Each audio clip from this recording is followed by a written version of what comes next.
The first time I heard his voice, it came through my earbuds like a warm hand on the back of my neck. "You don't know me," he said softly, "but I'm here."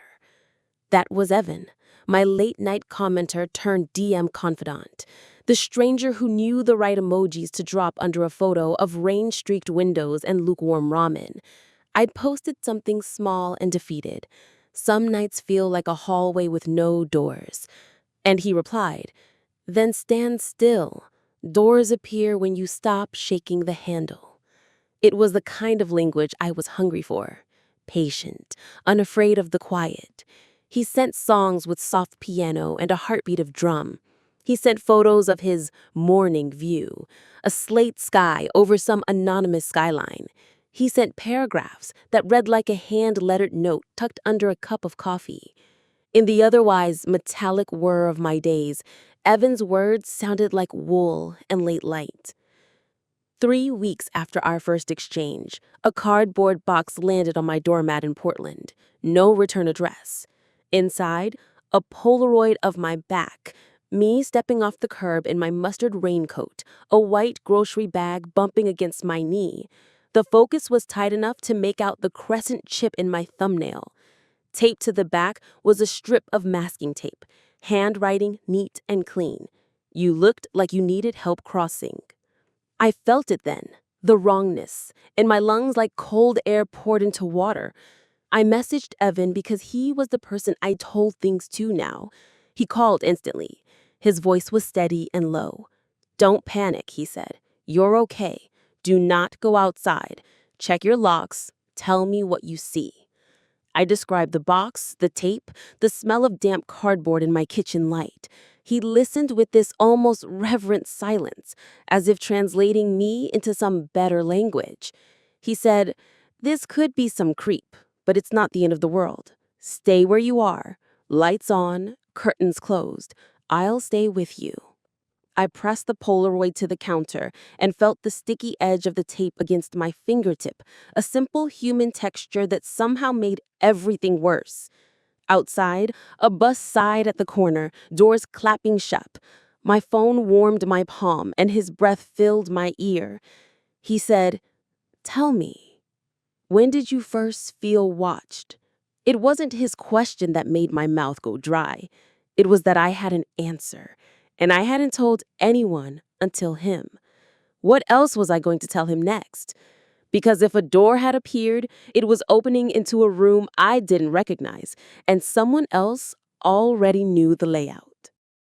I'm 31. I write the words that sit on buttons and beneath icons, the gentle copy that keeps users from throwing their laptops out the window. Try again. We saved your changes. Need help? We're here. People roll their eyes when I tell them I'm a UX writer, but the right sentence at the right time is an airbag. Most days, my job is a cadence of coffees and Figma files and Slack pings with the cheerful urgency of smoke alarms. Portland in October is all wet concrete and cedar breath. I live in a one-bedroom near Laurelhurst Park, where dogs wear better coats than some of my exes.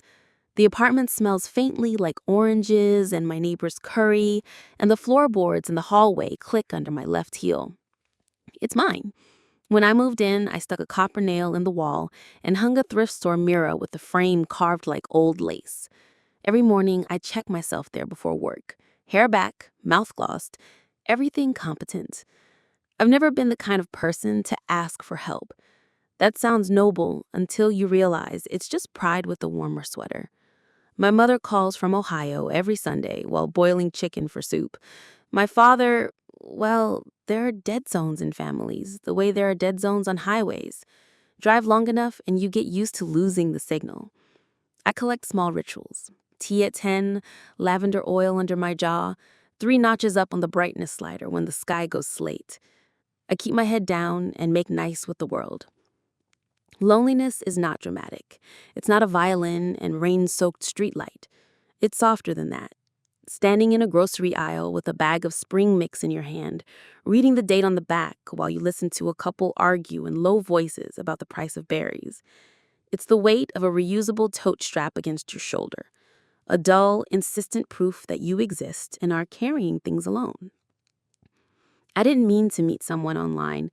My Instagram is private, my Twitter mostly parked, my Facebook a museum of tagged photos where I'm always slightly out of focus. But last winter, when I posted a story, some crumbling sunlight on my kitchen table, the caption, "It's not the coffee, it's the holding." Someone replied, just a tiny message bubble. This sentence felt like a blanket. I didn't answer. 2 days later, he commented under a photo of rain. That color. The sky looks like unspun wool. Unspun wool? Who says that? I clicked his profile. Evan. No last name. A handful of photos that could have been pulled from any city in America. A downtown bridge at night, a stack of books, spines facing down, a paper cup with a lipstick print no one claimed. He followed 100 people, had 60 followers, posted rarely. His bio said, "A kind wind is still a wind." I followed back like you might accept a tissue from a stranger on the bus. Tentative, grateful. He sent me a playlist labeled "For Pacing Your Apartment at 1:17 a.m." And I laughed because he was inches off. Mine was 1:23 a.m. He wrote like someone who'd been quiet for a long time and liked the sound of his voice again. I recognized that hunger. We didn't flirt, not really. He just showed up. And if you've ever had someone show up for you without asking for a performance in return, you know the relief is almost medicinal. The first time we spoke about anything heavier than weather and songs was during a thunderstorm. Portland doesn't get thunder the way the Midwest does, more of a far-off rolling, like a bowling ball down a carpeted lane. But I felt it in my teeth. The lights in my apartment dimmed for 1/2 second, then returned. I texted, "Can you talk?" And barely a minute later, my phone was ringing. "You okay?" he asked. It sounded like he was speaking into his sleeve, like the phone was pressed too close to his mouth. "I hate storms," I said. "Hate is a big word," he said gently. "I think you're remembering something." He let the silence expand until it folded around us. "When I was a kid," I said, "I'd count between flash and boom. I thought if I got to 5, no one would die." "Then count with me," he said. A white flare pulsed outside my window. We counted. 1, 2, 3. At 4, a low roll arrived like a train. No one died. "See," he said, "your words did something." My friend Maya called Evan comfort soup in a mug, then warned me to be careful. Maya is an emergency room nurse with a laugh like glass wind chimes. She's seen too much to waste time on euphemism. She tapped her phone screen with a red painted nail. "People are not their avatars," she said, "and the ones who write well can talk you into forgetting that." I rolled my eyes, but I tucked her words behind my ribs like a talisman, something to touch when the streets got dark. By the time the box came, the Polaroid, the careful tape, it had been 3 months. We had a scaffold of routines. "Good morning, you. Sleep okay? I brought you a sky." He'd send a photo from his window, rain smudging the city or clouds arranged like old porcelain. He never mentioned his family. He never asked for mine. He knew my tea order, Earl Grey, honey, lemon, and my worst habit, apologizing to chairs when I bumped them. He knew I kept my keys on a brass ring that warmed against my palm when I was nervous. He knew I sometimes walked late, that he liked the late-night workers, the bakers and hotel front desk clerks, and that he thought streetlights had the same intelligence as cats. On the night the box arrived, my apartment smelled like onions and steam from the shower. The window was a smear of wet. I was barefoot, my toes cold against the tile, when I peeled the tape from the Polaroid and it squeaked. A tiny sound, but sharp. The way a sharp thing is sharp. I felt the mouth of the hallway behind me open and open. I had a memory of my father's workroom when I was small, the way the bare bulb made everything buzz a little bit, the scent of varnish and old pine. Danger doesn't always come with sirens. Sometimes it smells like home.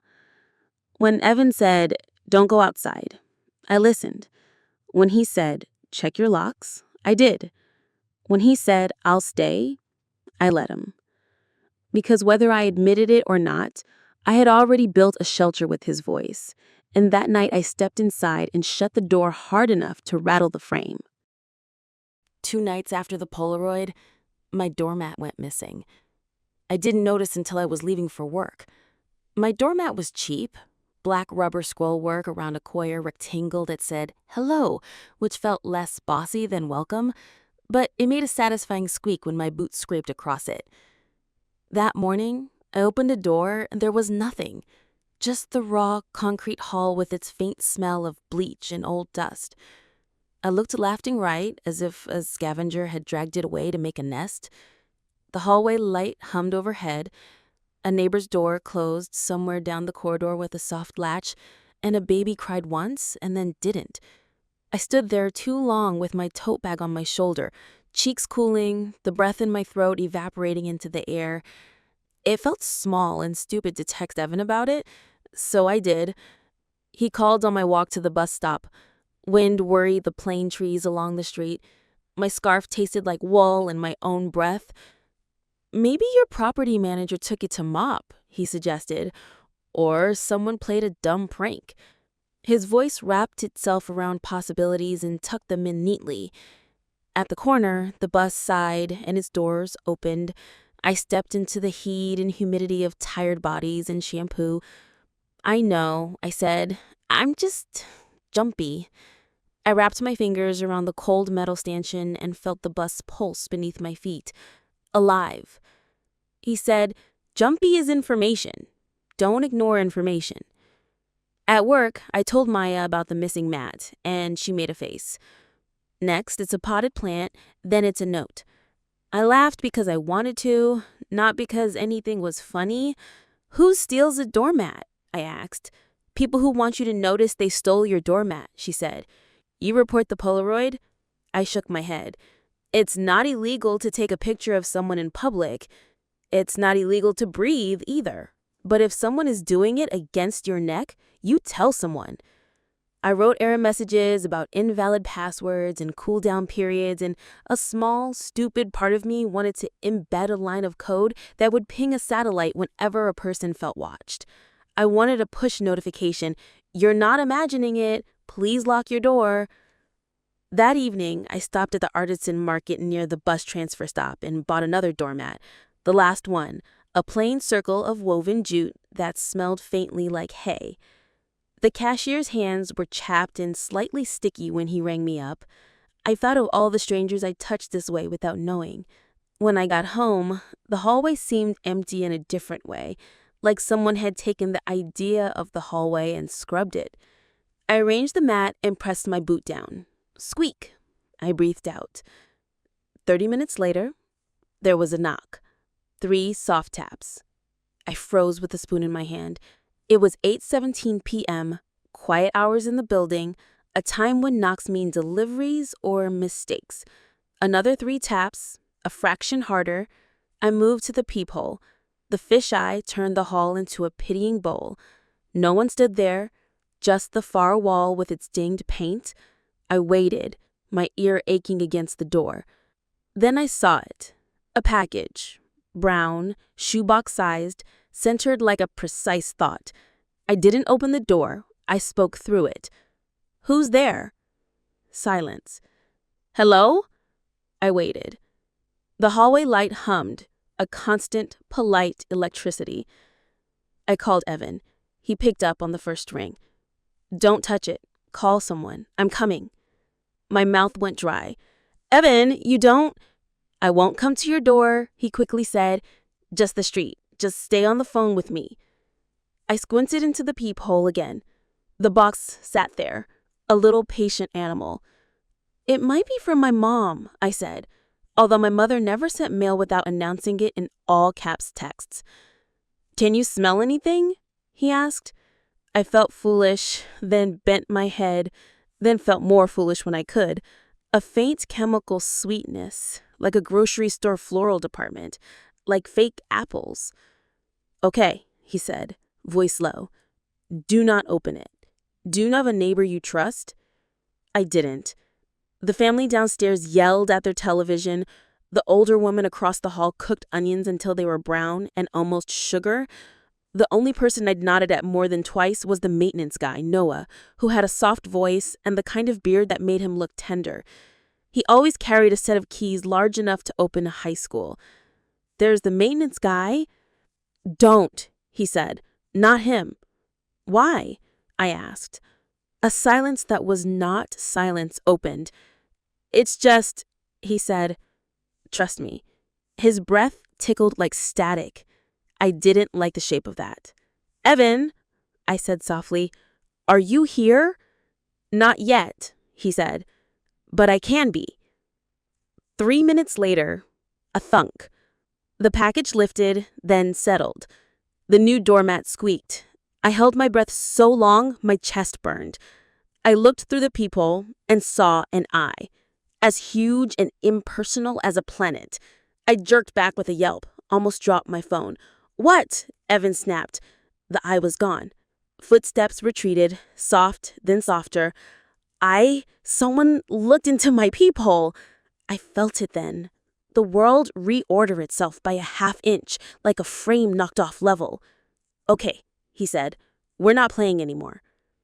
The next morning, taped to my door with blue painter's tape, was a single page from a magazine, the glossy image of a woman in a mustard raincoat stepping off a curb. The headline, "Clean Lines, Clean Life." Under it, in marker, "You looked like you needed help crossing." I ripped the page down with hands that smelled like dish soap and fear, and in my pocket, my phone vibrated. Evan, calling, a rope I kept tugging, even as I started to wonder who was pulling from the other end. Suspicion is not thunder. It's a low-grade hum under your day. It changes the pitch of everything. Bus brakes, elevator dings, the scrape of your mug on a desk. That week, I learned the new map of my body. I flinched at the push of a door that was only the wind. I was newly aware of the cold kiss of my keys against my thigh. I did the things you're supposed to do. I filed a report with the building manager, a man named Harry who smelled like canned soup and paperwork. I emailed the front office a photo of the Polaroid. I took a screenshot of the magazine clipping and attached it like it proved I existed. They wrote back, "We understand your concern," which is corporate for "we have concerns of our own." They said they'd increase hallway rounds. The building had one camera in the lobby, blank and glossy as a blind eye. Maya came over with the toolkit that clinked like a pocket full of teeth. She installed a chain lock on my door, then a peephole cover that snapped shut with a delicious finality. She ordered me a set of door jammers shaped like wedges. "This is not paranoia," she said while crouched on my doormat, tightening a screw, her ponytail slapping her neck. "This is common sense. It sucks that women's common sense looks like a panic room, but here we are." At 1:06 a.m. that night, my phone chimed. "Evan, you awake?" I typed yes. He sent a photo, a street light seen through rain, drops carving the light into fingers. His caption, "Think of this like a second sun." It made me smile against my will. "I'm sorry," he said when I answered his call before it even buzzed twice. "I should have told you earlier. There's this guy. I think he's been following your account. I thought he was harmless. He leaves weird comments on anyone who uses a certain hashtag. I blocked him the second you told me about the Polaroid." I sat up. "You think it's someone from online?" He sighed. "People are worse in person, but they start online." He told me the guy's handle, @CedarSite, and I searched and found a blank profile. No posts, the kind of username that sounds nice until you realize it's a wooden eye. "Do you think he's local?" I asked. "I don't know, but I keep thinking about that raincoat color. It's in your stories a lot. People recognize it." I looked over at the mustard coat hanging from a chair back, slumped like a sleeping animal. "I'll put it away," I said. "He doesn't get my color." I stood and crossed the kitchen. The floor was cool under my soles and smelled faintly of lemon cleaner. I shoved the coat in the back of the closet, and my fingers came away, dusty. "Good," Evan said. "Also, get a second phone number for deliveries. Never open the door to knocks after 8. Keep talking to me." He started sending me small check-ins throughout the day. A photo of his hand holding a coffee, the reflection of some city in the glass, a screenshot of an article about situational awareness, an audio message where he said my name like it was a secret word. I listened to that one more than once. I'm not proud of that. My name tasted different when he said it. Cleaner, like rinsed glass. At the office, Maya pointed at my screen when the audio file played quietly through my headphones. "Let the nice internet man be a nice internet man," she said dryly. "But please remember that there's nothing kinder than a boundary." I did not tell her about the time I forgot to lock my door and woke up with my hallway light on. Or maybe I had locked it and someone with keys had turned it. I hadn't told that to myself yet either. On Thursday, my cat disappeared. His name is Booker, a gray tabby with a white tin like he is perpetually surprised to be dignified. I got home at 6 and he wasn't at the door whining for dinner. He didn't come when I shook the yellow bag of treats. I checked all his hiding spots, under the couch, inside the closet where he nested in sweaters, under the bed where dust clung to my knuckles. I called his name until it didn't sound like a word. My chest felt tight and bright like a headache had slipped down a rung. There was no sign of forced entry. The back window was shut. The chain on the door was still latched. I sat on the floor because standing felt like a performance I wasn't hired for. The apartment smelled stale, like things had been moved and put back in where they belonged too carefully. My throat prickled. Dust or fear. I called Evan. "It's okay," he said quickly. "Cats hide. Cats are tiny dramatists." "He's not here," I said. The apartment made a sound then, the softest sound, the coat hangers in the front closet clicking together as if someone had brushed by them. I stood so fast I bit my tongue. "I heard something," I whispered. "Stay on," he said, voice suddenly very level. Walked to the door, looked through the peephole. The fisheye flattening of the world felt almost violent, but there was no one, just the far wall, the same ding in the same paint. "Okay," he said, "this is going to sound weird, but call your maintenance guy. You need someone to witness that your locks work and tell him to replace the strike plate with a longer screw, 3 inches. "You said not him," I said. "I know what I said," and he was an edge now, a scrape of irritation under the wool. "But you're alone, and this is his job." I texted the building's maintenance number. 20 minutes later, a knock. "It's Noah," a voice called. Gentle, careful. I slid the peephole cover open and saw Noah's face, framed by the door's tunnel. Brown eyes, neat beard, a small healing nick on his cheek like a comma. He wore a navy hoodie with the building's logo and a bunch of keys that clanked softly when he shifted. He stepped in with the cautious grace, the smell of metal and fresh air and some mild cologne passing me like a small weather system. He checked the locks. He replaced the screws with the longer kind. He said, "People forget the frame. A good kick ruins a good lock if the frame is a joke." He smiled, small. "Sorry," he added. "Joke." He tilted his head toward the kitchen. "You want me to check the windows?" I nodded. He ran his fingers along the latches. His hands were steady, his nails clean. "You live alone?" he asked, conversational. "Yeah," I said. "Me and a cat." "Ah," he said. "They like to climb inside box springs. They hide like they invented it." Booker reappeared 2 hours after Noah left, crawling out from behind the refrigerator with a dust ruffle along his whiskers, offended by the entire experience. I laughed so hard I cried, snotty and relieved, the hum in my body quieting, like a machine winding down. I texted him a photo. He sent back a confetti emoji and a voice message. "I told you, dramatic."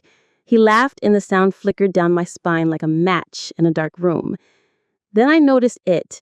The jute doormat was flipped the other direction. A small thing, but a wrong thing, like a word spelled correctly but in the wrong font. I told myself Noah had done it when he stepped out to get a screw, just moved it with his boot. I told myself lots of tidy things. And yet, when I went to sleep, I pushed my dresser in front of the door, the wood grain warm under my hands, and told myself the sound of it scraping across the floor was only furniture and not my life being rearranged. The first twist arrived in plain HTML. On Friday, I asked a friend in IT to help me trace the IP addresses from Evan's emails. It wasn't a betrayal, it was a precaution. That's what I told myself and him. "Paranoid is my love language," my friend said, running his fingertips over the keyboard like a musician. We sat in a coffee shop that used to be a post office. You could still feel the ghosts of mailbags in the high beams. The air smelled like espresso and something citrusy harsh, a cleaner that bit the back of my nose. He pulled the headers, did the thing with the thing, and when the numbers resolved into a location, we both stared. Huh, he said. That's close. He toggled to a map. A red pin dropped 3 blocks from my apartment, near the small park where I cut through on my way to the bus. ISP says it's a residential building, he added. Could be VPN noise, could be someone's hotspot, could be coincidence. Or, I said, the word pebbly in my mouth, he lives here. I didn't tell Evan what we found. That night, he sent a photo of a sky the color of old coins. He wrote, "My city feels heavy tonight." I typed mine too, and waited for him to ask where my city was. He didn't. He sent a song instead. Piano, minor key, single-toothed sadness. I watched the play bar progress, a pale worm traveling a narrow world. I touched the glass and felt nothing because that's what glass promises. Across the room, my mirror with the carved frame watched me back. Later, I noticed a different oddity. In one of the photos Evan had sent, coffee in his hand, city reflected in the window, I zoomed in. The reflection wasn't a city skyline. It was a lobby with a staircase with a runner that had a tiny repeating pattern like seeds. My building had a runner like that. I kept zooming until the pixels gave up. In the very corner, a sliver of a mailroom with a brass grid. My mailroom had brass. My building had a runner. Lots of buildings did. And yet, I went downstairs with my phone and a slow breath. The lobby smelled like wet umbrellas and something floral and synthetic, like air freshener in a dentist's office. I placed my back against the far wall and held my phone at the same angle Evan's photo suggested. I lifted my coffee cup in my left hand because his was in his left, the sleeves slightly torn. The reflection wobbled, then matched. The seed-patterned runner lined up like a confession. My heart thudded in my wrists. Heat climbed my throat. In the reflection of my phone, I could see the faint shape of myself, and behind me, the mailroom, and tilted just so, the pale square of the security camera. I felt watched and watcher at once, a funhouse image of myself. I sent the photo to Maya with no caption. She wrote back, "Oh, hell no. Call me." Her voice over the phone was the voice she used with patience. Calm, clipped. "Don't go upstairs alone," she said. "I'm at work until midnight. I can send Jake to walk you. He can look mean when he wants." I laughed, the sound snapping in the cold lobby. "I'll be okay," I said. She exhaled in a way that said she did not believe me. A soft clank, then, a key in the lobby door. Noah stepped in, damp shoulders, hands full of a cardboard box marked bulbs. He nodded, kind. "Hey," he said. The box pressed against his chest. His hoodie smelt like laundry and the just outside. "Hey," I said. "Lighting okay?" he asked, moving past me to the maintenance closet. "Yeah," I said, too fast. He looked at me with that maintenance look, a scan for leaks, for cracks, for places to apply a wrench. He swallowed. A sliver of pink scab on his cheek caught the light. "You good?" he asked. My smile made my teeth ache. "Totally," I said. "Thanks for the longer screws." He smiled back, a real, small thing. "No problem. Better frame, better life." He disappeared into the closet, keys chiming. Back upstairs, my apartment felt organized around a missing fact. I opened our chat and typed, "Where do you live?" Then I deleted it. I typed, "What floor are you on?" Then I deleted that too. I put my phone face down so I didn't have to watch my desire to know war with my desire to be known. The apartment ticked. The refrigerator hummed. The lemon cleaner smell had gone flat, leaving a chalky ghost in my mouth. When Evan called, I let it ring once, twice, like a superstition. He said, "I was thinking about the first day we talked." He did that sometimes, brought us back to origin stories to make the present feel earned.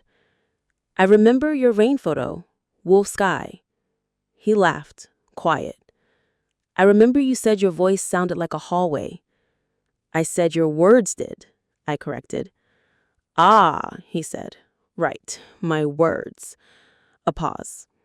Hey, do you ever get the sense that someone thinks you're theirs just because they understand your taste? All the time, I said. He sighed. Yeah, he said. Me too. I closed my eyes and saw the mailroom brass. I saw the runner pattern. I saw his photo overlaid with my lobby, like two transparencies on an old classroom projector. There was a tightness behind my eyes I recognized from the rare times I'd cried in front of anyone. The body's protest against being seen too much. I hung up first, which I never did, and the silence that followed didn't feel like rest. It felt like an elevator breaking between floors. By Saturday, sleep was a scratched record. I drifted and jolted, the thin pill of dawn dissolving in my room and leaving a chalky aftertaste. I woke to distant yelling, a couple across the courtyard, and the low purr of a garbage truck devouring bins like metal candy. The air was damp, the windows sweating. Booker kneaded my stomach with a proprietary seriousness and then leapt off, his tail flagging. I set my coffee maker to gurgle and did the warfare of small housekeeping. Laundry, a pan soaking, broom bristles arguing with the baseboards. The smell of wet lint and dish soap tried to placate me. It didn't. My phone pinged. Evan, let me bring you a real lock. I stared. I typed, that's a no. He replied instantly, sorry, hate asking. Just want you safe. I placed the phone screen down again. It buzzed against the wood, a little moth throwing itself at a lamp. Maya texted, I get off at 12. Brunch? I said yes, because I wanted eggs in a noisy room. I walked to the cafe with the hood up, eyes scanning for mustard raincoats that weren't mine. The street smelled like damp paper and coffee. A man in a red knit cap smiled at his dog. The dog sneezed and stepped over a puddle like a ballerina. The world kept on doing its indifferent, gorgeous things.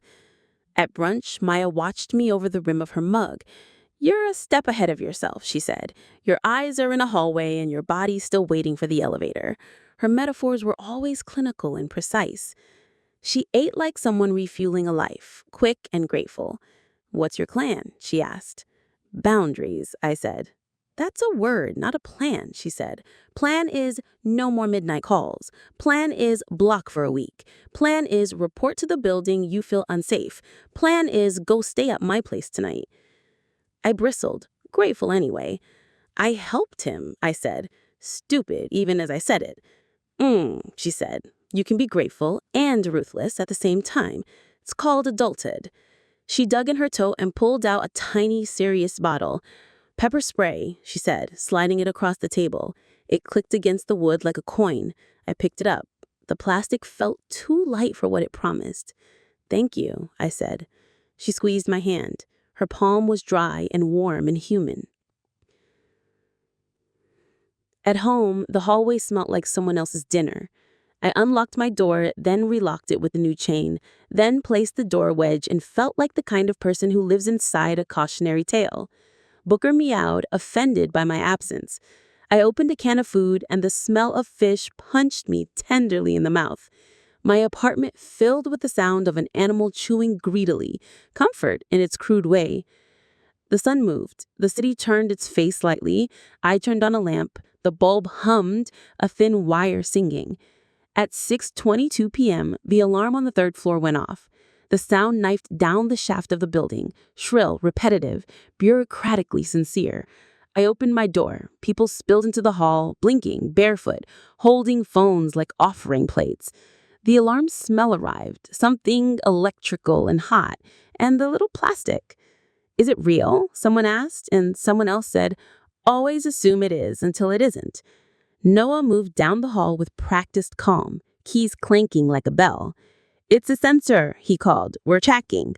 He moved past me, and the whiff of his cologne rode the edge of the alarm like a second sound. He tapped on the smoker's door with 2 nickels and said, again? But he was smiling. The alarm snapped off, leaving a soft, stunned ringing in its absence. The way quiet is loud after a concert. Back inside, I found a note on my kitchen counter. At first, my brain refused to categorize it. It was just paper, but it wasn't where paper belonged. My counters are clean. I can't think if they aren't.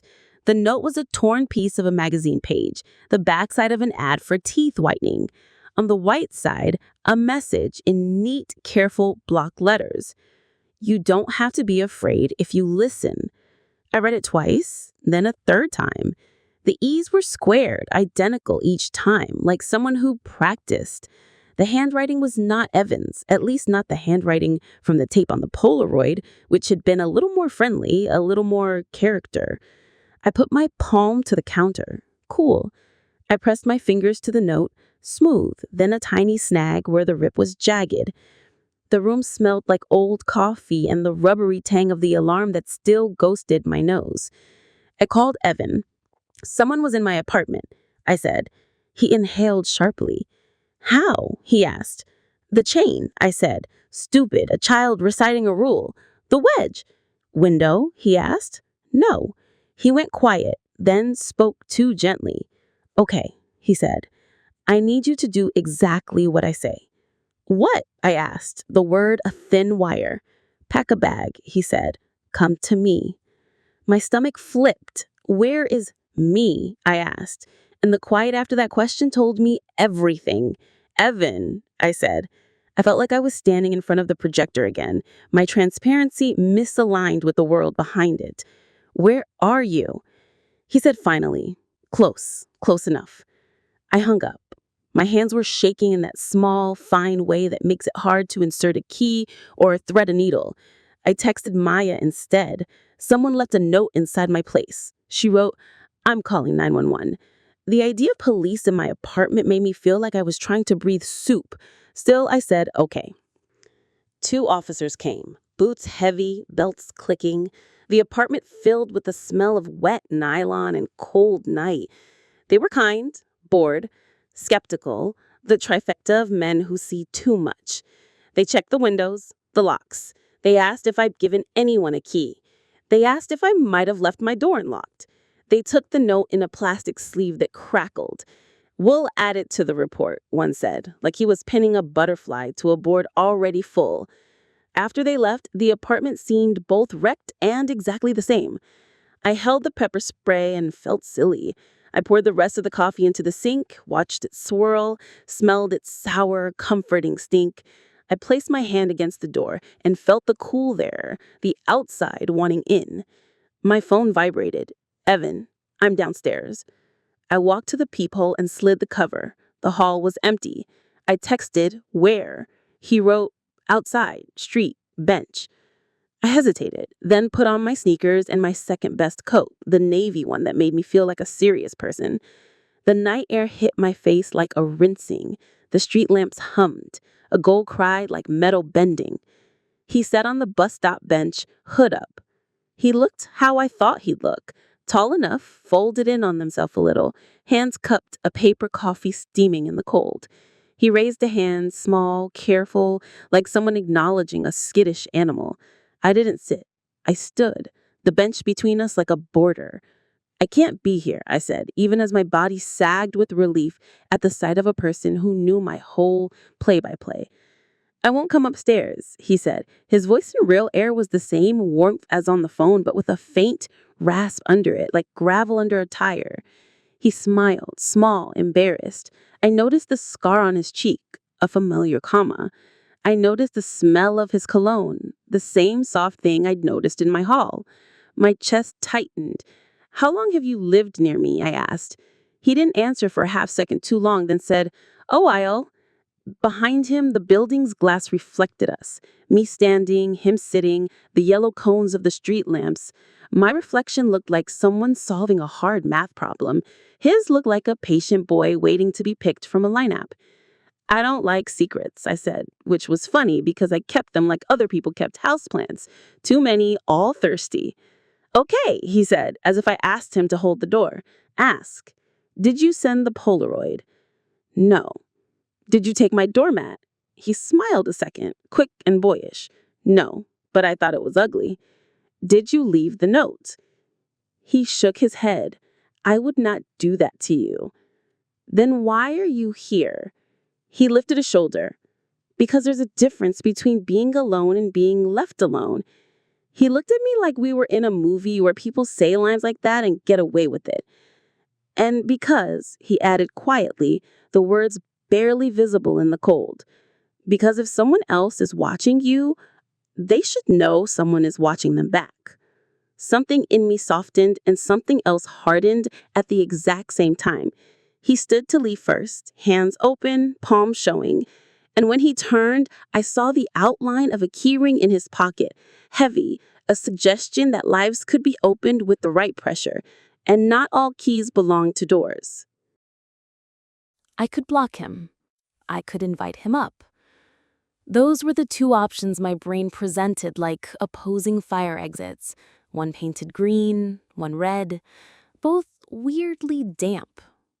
Instead, I made a third door. I set a trap. "Let's meet," I texted the next morning, fingers cold around my phone as I stood in the kitchen.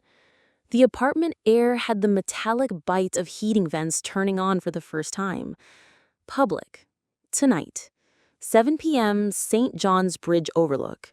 It was far enough from my place to require intention. It had wind and witnesses and iron like a cathedral. Maya texted Jake, who said he'd be there with his mean face and his camera. I packed pepper spray and a small recorder that looked like a lipstick tube. Evan texted, "I'll be there." All day, the city smelled like rain that hadn't started yet. At the overlook, the river moved like something patient and ancient. The bridge rose with its green Gothic arches, the cables like harp strings tuned to a low industrial note. People walked dogs in sweaters. A jogger with wet hair pounded past. I wore my navy coat and a knit hat and the knowledge that I was not alone because Maya had a network like Ivy. Quiet, everywhere. Evan arrived on foot. He lifted a hand, keeping a distance. His eyes were warm brown. He was handsome in the way of someone who was fully convinced he's not. He spoke first. "Thank you for meeting me." His breath smoked in the air. I clicked the recorder in my pocket. "I need to know something," I said. "If I ask you to stop texting, if I block you, what do you do?"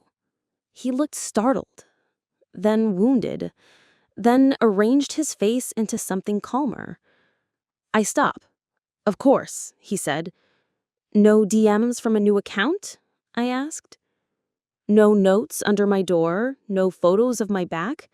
He flinched at that. "No," he said. "I'm not your problem." "Then who is?" I asked. He rubbed his thumb against the paper coffee cup in his hand until the seam split a little and a dark line of coffee bled down the side.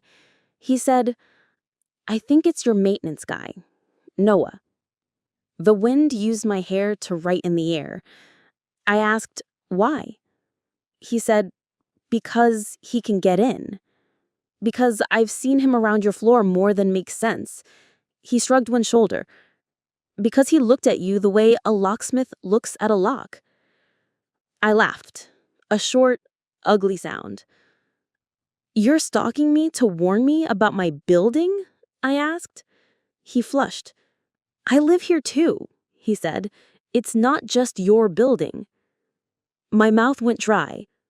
"Which apartment?" I asked. He smiled, pained. "That feels like a test."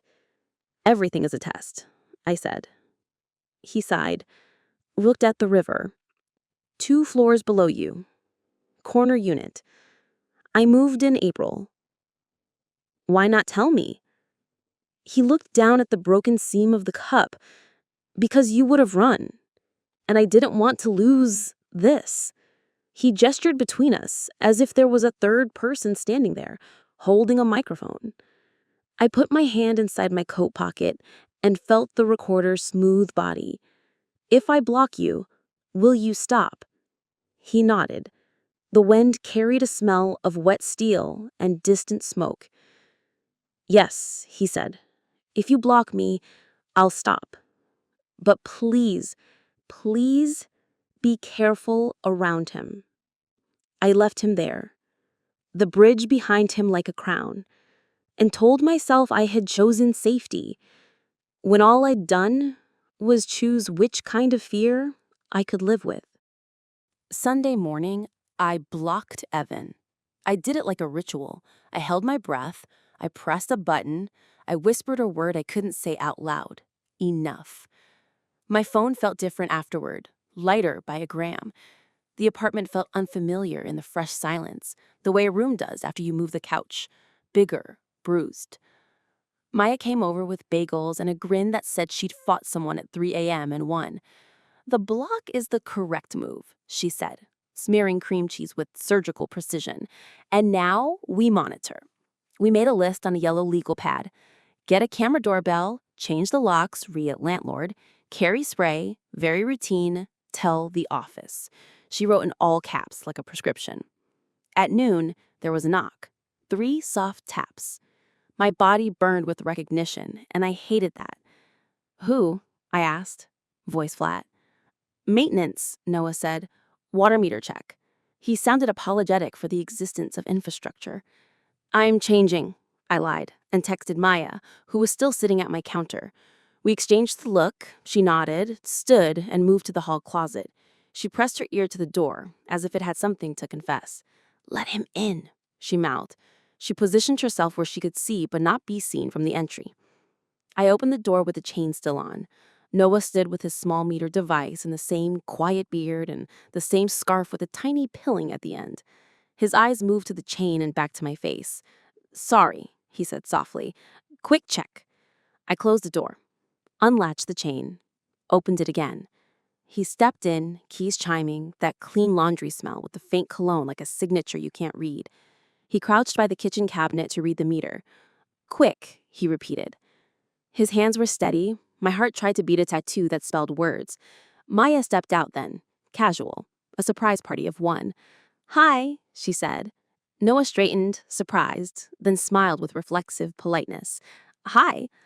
I'm staying here a while," Maya said, breezy and a little too bright. "Girls' week. Fun," he said, which is what people say when someone else's life is none of their business. He finished, noted a number, and left. We exhaled. 2 cords loosened slightly. Then my phone buzzed. A new account had messaged me. No profile picture, no posts. The handle, @Grace from 3B. The message, "He's not who you think he is." I stared at the name. Grace lived on the 3rd floor, an older woman who cooked onions to sweetness. I'd seen her in the laundry room, slippers and everything. I wrote back, "Who is this?" The response came fast. "Noah has a master key. He copies them. He likes the quiet ones." My stomach dropped. I wrote, "Grace?" and got a reply so fast it felt pre-written. "I'm trying to help you." Then, a photo. My hallway, my doormat, a low angle, like taken from someone crouching. The timestamp, 2 nights ago. The caption, "He flipped your mat to see if you'd notice. It's a test." I pushed my chair back, the leg scraped, and Booker fled. "What?" Maya asked, reading my face. I showed her the messages. She scanned, frowned, tapped the handle. "No posts?" she muttered. She looked at the profile's followers. 0. Following, 1. Me. "Call Grace," she said. We knocked. Grace opened after a minute, the smell of onions and sugar blooming around her. She squinted, then smiled, a little shy. We asked if she had messaged me. She laughed, soft. "Honey, I don't even have the internet. My niece handles my bill." Her slippers whispered against the floor as she shuffled back inside, humming a tune older than I was. A cold certainty slid through me. The message wasn't from Grace. It was from someone who knew the building and the residents well enough to borrow her name for credibility. Back in my apartment, my phone vibrated. Another message from @Grace from 3B. "He's there now. Don't pretend you're not alone." The words felt like fingers on the back of my neck. Maya typed, "Who are you?" The reply, "Someone who doesn't want to watch you get hurt." She looked at me. "It's Evan," she said flatly. "He's creating problems he can solve." My mouth tasted like copper. I remembered his keyring shape, the scar comma at his cheek, the cologne that matched the hall. I remembered the IP address and the runner and the mailroom brass reflected in his coffee. Or, I said, voice thin, it's Noah. Or it's both. My phone buzzed again. If you need proof, check your bathroom vent. The scalding cum that comes when the worst version becomes plausible washed me clean and cold. I walked into the bathroom. The vent grill sat above the mirror. I stood on the closed toilet seat and unscrewed it with the quarter I keep in the drawer for stubborn things. The metal was dusty, leaving a great kiss on my fingers. I swiveled the grill forward and caught it before it fell. The smell hit me first. Dust, old soap, the faint, sharp scent of glue. Inside, taped to the duct with blue painter's tape, a small, oval object the size of a beetle. I held it in my palm. It was light. My fingers left prints in the dust. I turned it over. A pinhole. A camera. The nausea came like a wave from behind. Maya, I said, voice not mine. She was there instantly, her hands careful. Don't smudge it more, she said. We need prints. I set it down on a paper towel. It sat there like an eye that had fallen out. I didn't call Evan. I called the police. The officers who arrived were different from last time. Older, slower, more serious. They dusted the camera and the vent grill.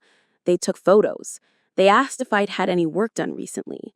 Just locks, I said, from maintenance. They wrote that down like it was a gospel verse. They asked if anyone else had keys. I thought of the heavy shape in Evan's pocket and swallowed. No, I said. While they were there, I got another message from @Grace from 3B. Told you, be safe. Don't trust the maintenance guy. I showed it to the officers. They sniffed it like dogs sniff treats. Fake account, one said, by way of dismissal and also condemnation. Block, the other said. I did. When they left, the bathroom smelled like powder and alarm. I washed my hands. The water ran gray at first, then clear. I sat on the closed toilet seat and pressed my hand against my sternum until my heartbeat slowed from hummingbird to mean dog. The second twist, that truth and safety were both issuing from the same mouth wearing different names, didn't feel like a twist at all. It felt like the next step down a flight of stairs where the risers kept changing height. Evan as Grace wanted me to look at Noah. Noah as no one had the keys. The only constant was me, which is to say, the only constant was fear. When my phone buzzed again from a new anonymous handle and the message read, "Look up," I did, the way you do when the story you're inside starts addressing you. Directly. The power went out at 9:43 p.m. It wasn't just my unit. The building exhaled as every apartment blinked and went dark, a collective holding of breath I could hear even through walls. Outside, the streetlights hummed on, steady, indifferent.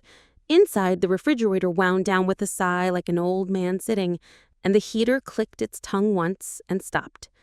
Darkness is not a color, it's a texture. It pressed against my face with soft hands. I stood perfectly still and felt the small hairs on my arms lift like a field before a storm. Booker made a questioning sound, low. My phone lit my palm. I texted Maya, who was downstairs grabbing towels from my car because the dryer had gone traitor. Power's out. She responded immediately. On my way back up. Don't open the door till I knock my knock. Her knock.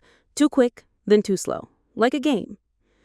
I moved into the kitchen, candle in one hand, spray in the other. The lemon cleaner smell rose like a memory. The flame made the room anxious with shadow. I took one step and felt it. A shift of air behind me, the smallest stir, a draft. The bathroom door, which I'd left open, was now a quarter closed. My brain did three things at once. Measured the distance to the front door, inventoried weapons, pepper spray, a heavy mug, a skillet, and heard it, the softest click of a shoe on tile. I raised the spray can. Get out, I said, voice bright, speaking to a place I wanted a person to be, as if summoning would make them visible. Silence. Then breath. Not mine. Don't, a voice said, low, familiar, Evan's rasp under a whisper. It's me. Everything in me went cold and then hot, like dropping into water and discovering it was steam. Get out, I repeated, the words scraping my throat. He didn't want to scare you, he said. Power's out, bad time to be alone. The door handle moved a millimeter. I sprayed.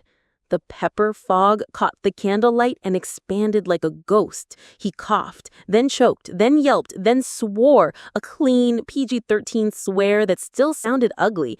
He stumbled back. I slammed the bathroom door and shoved the door wedge under it with my foot, hands slick with sweat. Maya! I yelled, voice loud enough to hurt. Her knock came, frantic, too quick, too slow. It's me, she shouted. I sprinted, slammed the chain across, cracked the door. Her face was white and hot with panic. Police are on their way, she panted. Power's out because someone tripped the main. Jake's down there with the super. She looked past me. Where is he? In the bathroom, I said. We moved like we had practiced, even though we hadn't. She pressed her back to the wall beside the bathroom. I stood at the end of the hall, spray in one hand, candle held high like a cheap saint. The apartment smelled like capsaicin and hot wax and fear. Evan coughed behind the door, a wet sound. It's me, he said again, softer. Please, I can explain. Explained from the floor, Maya said, voice a surgical instrument. Hands where we can see, on your stomach. He obeyed.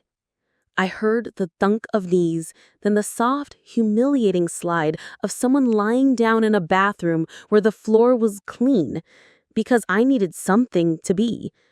I thought Noah was coming. He's been hovering. I saw him near your door earlier with his keys. I panicked. I tripped the main to flush him out. He coughed again, gagged. I just wanted to protect you. The door chain rattled as someone tried my front door. A key scratched. Then a hard male voice. Maintenance.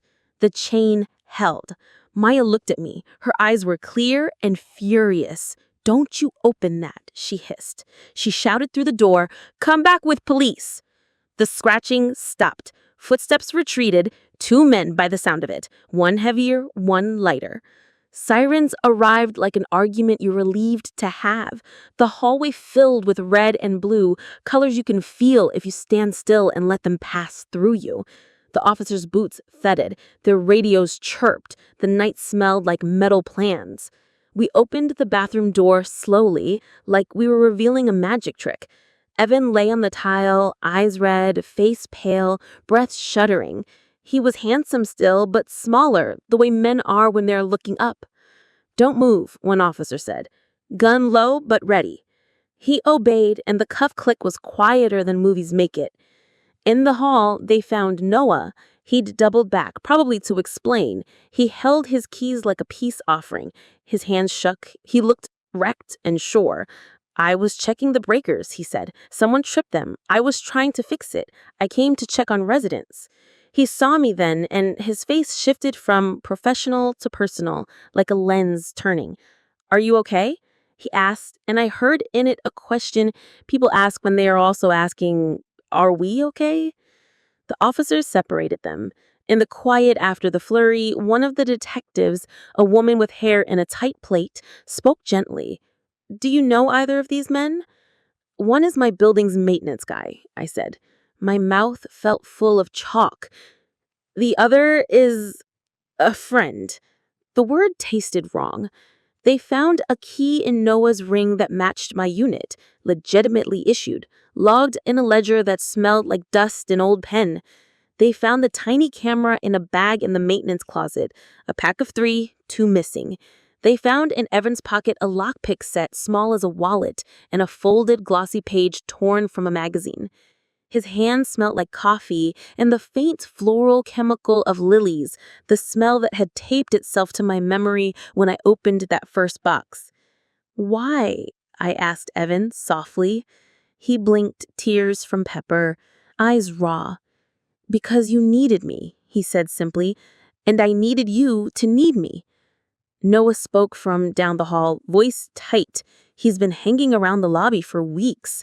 He watches the mailroom like it's a TV. Evan laughed then, a short, broken sound. You mean like you watch the women come and go? And even the detective winced. Truth wasn't a teeter-totter with a good guy and a bad guy balanced at the ends. It was a knotted rope, both of them pulling, both of them burning their hands while I watched and bled quietly into my clean, lemon-smelling world. When they led Evan out first, eyes watering, and escorted Noah behind him, hands loose but watched, I realized I had been living in a story without a hero, and the only person left to save me was the woman holding the pepper spray and shaking so hard she could hear the pills rattle in their plastic bottle across the room. Me. The building changed the locks the next day. New metal, new arrangement, new weight. The super apologized with the sincerity of a man who knew he was apologizing for an entire industry. The hallway smelled like fresh paint and a little like drywall, that chalky smell of new edges. Evan was charged with trespass and possession of burglary tools and harassment. He had no prior record. He had a therapist. He had a playlist called For Pacing Your Apartment at 1:17 a.m. He had a way with words that had made me feel held. None of those things undid the facts of pepper spray and dark bathrooms and the simple, appalling reality that he crossed the border between voice and skin without my consent. Noah was suspended pending investigation. He had access. That is not the same as abuse, but it rhymes if you say it fast. The tiny cameras had prints that weren't his. The vent tape had a smear that matched Evan's sleeve. The ledger showed Noah had followed the rules, even if his face had watched the women, and even if that watching was a little too attentive. I thought about how he'd said, better frame, better life, and how I had laughed, and I felt sick and small and angrier than those two feelings combined. I stayed at Maya's for a week. Her apartment smelled like citrus cleaner and basil and scrubbed floors. She slept with her door open. We watched stupid TV and ate bowls of pasta at 11 p.m., and she put her hand on my ankle when I woke gasping at 3 a.m., anchoring me to a couch that had seen worse. The city outside did its nocturnal chores. The trash truck's metal gullet, a siren taking a tight corner, the soft hiss of rain. And none of it was for me, and that was its own comfort. I filed a restraining order. I changed my routes. I bought a doorbell camera whose tiny eye made me feel like a god of a very small kingdom. Booker returned to his rituals, sun patches, arrogant naps. I returned to work and wrote copy that said things like, "We'll keep you signed in for 2 weeks," and "You can reset your password anytime." And those sentences felt less like fluff and more like oaths. Maya teased me back to myself. "You get 10 minutes a day to talk about him," she said. "Then we talk about anything else. Your mom's soup, my patient who swallowed a battery for attention, the weather, the price of berries." We laughed, the laughter a little wild sometimes, because it was ballast and DeSalle and also medicine. I unblocked no one. I let silence do what it does when it's allowed to live in a room. Soften the corners, show you the real shape of furniture. I learned the sound of my building's different footsteps. I learned the smell of the elevator after a man wearing that cologne had used it. Not a panic anymore, but a note to self. Information. On the first night back in my apartment, I placed my palm against the door and felt the cool, a line between worlds, and thought, this is a boundary and I am the one who drew it. Loneliness didn't almost kill me. Wanting to be known did. There's a way we talk about online men as if they are wolves in costumes, and that's not fair. To wolves, or to men, or to costumes. Evan wasn't a monster in the way the news likes. He was something smaller, and therefore more dangerous. A man who believed closeness is a right you earn by listening well. He taught me that good writing is a tool that opens doors. And that makes it a lockpick if the hand that holds it forgets there's a human on the other side. Noah reminded me that proximity is not intimacy, and access is not permission. He was, as far as the paper trail goes, only guilty of being the man with the keys during a bad story. He will carry my fear in his pocket, the way I carried his jingling forever. Extra weight, unasked for, proof of having been near the scene of something. I keep the pepper spray in my coat. I keep the legal pad lists on my fridge. I keep Maya's hands on my ankle in my memory for the nights when I wake with the feeling of breath that is not mine in my ear. I still love rain, although I don't photograph it anymore. I don't need to prove what the sky is doing to feel it. I didn't stop posting. I changed how I answer DMs. I have a template now, like any good UX writer. Thanks for the kindness. I'm not available for private conversations, but I wish you well. It's not poetry. It's a door with a lock. Sometimes that's the only sentence that keeps your life from spilling into someone else's story. And when the thunder rolls now, I still count. Not because I think I control the storm, but because I know exactly where I am while it passes. I used to think safety felt like someone staying on the phone with you all night. Now I know it feels like hanging up, locking the door, and hearing the echo of your own name in a room that's finally, completely yours.